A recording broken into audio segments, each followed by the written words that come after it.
Excuse me, నిన్ను చేసుకోబోయేవాడెక్కడా? చెప్తే వినదుగా. నేనే. ఏంటి?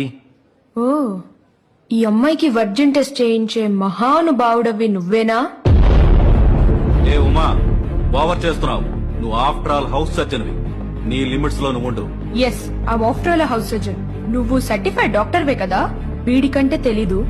ఒక డాక్టర్ గా అమ్మాయికి వర్జిన్ టెస్ట్ అనేదే ఉండదని నీకు తెలీదా? నీకు తెలీదా? నీకు తెలీదా? ఛ!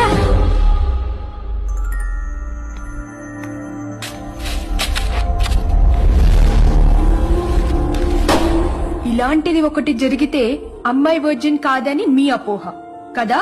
మీకే కాదు, మన చుట్టూ ఉన్న ఎంతో మంది అపోహ ఇదే. ఇది ప్రతి మగాడు తెలుసుకోవాల్సిన పచ్చి నిజం. మీరందరూ అనుకుంటుంది ఉండేదిలా. దాని పేరు హైమన్. ఇదొక మ్యూకోసెల్ టిష్యూ. కొందరికి ఈ స్ట్రెచబిలిటీ కంఫర్ట్ గా ఉంటుంది, కొందరికి అస్సలు ఉండదు. స్ట్రెచబిలిటీ లేకపోవడం వల్ల ఏ చిన్న ఫోర్స్ కైనా ఆ హైమన్ టిష్యూ డ్యామేజ్ అయి బ్లడ్ రావడం జరుగుతుంది. అదే మీరందరూ వర్జినిటీ అని అనుకుంటున్నారు. Mrs Mary Jackson, first Norwegian lady doctor, 1906 లో ఫస్ట్ టైం ఒక మిడిల్ ఏజ్ ప్రాస్టిట్యూట్ కి వర్జినిటీ టెస్ట్ చేస్తే ఆమె వర్జిన్ అని తేలింది. మరి మీ దృష్టిలో ప్రాస్టిట్యూట్ వర్జిన్ కాకూడదు కదా? ఒక అమ్మాయి వర్జినో కాదో చెప్పడానికి ప్రపంచంలో ఏ టెస్టూ లేదు.